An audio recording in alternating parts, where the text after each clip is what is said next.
পিকনিকের খাবার খেয়ে অসুস্থ অর্ধশতাধিক শিক্ষার্থী, অভিভাবক। রাজশাহীর চারঘাটে পিকনিকের খাবার খেয়ে চারঘাটের থানাপাড়া সোয়ালজ প্রাথমিক বিদ্যালয়ের অর্ধশতাধিক শিক্ষার্থী ও অভিভাবক অসুস্থ হয়ে পড়েছেন।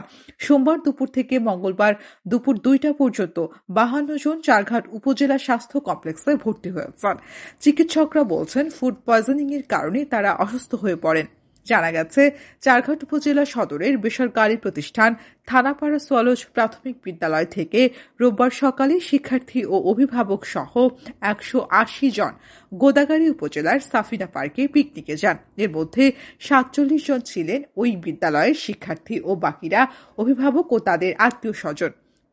পিকনিকের সকল সদস্যের খাবার থানাপাড়া সোয়ালজে রান্না করে প্যাকেট করে নিয়ে যাওয়া হয়। সাফিনা পার্কে পৌঁছানোর পর দুপুর 2টার দিকে দুপুরের খাবার পরিবেশন করা হয়। এরপর রোববার সন্ধ্যার দিকে পিকনিক থেকে বাড়ি ফেরার পর থেকে অনেকের ডায়রিয়া ও বমি শুরু হয়। সোমবার দুপুর পর্যন্ত আরও বেশি অসুস্থ হয়ে গেলে উপজেলা স্বাস্থ্য কমপ্লেক্সে ভর্তি হওয়া শুরু করেন তারা। এভাবে পর্যায়ক্রমে মঙ্গলবার দুপুর পর্যন্ত 52 জন রোগী হাসপাতালে ভর্তি হয়েছেন।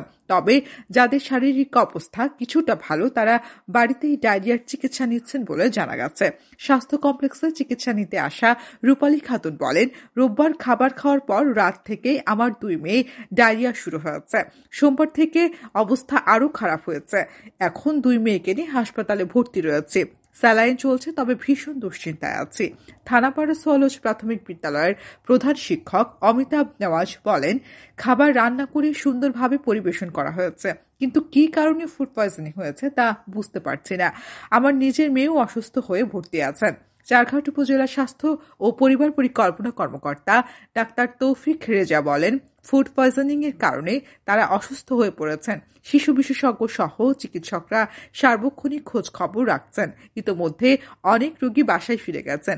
রোগীদের অবস্থা এখন অনেকটা ভালো। কোনো রোগীর অবস্থা আশঙ্কাজনক মনে হলে রাজশাহী মেডিকেল কলেজ হাসপাতালে পাঠানো হবে।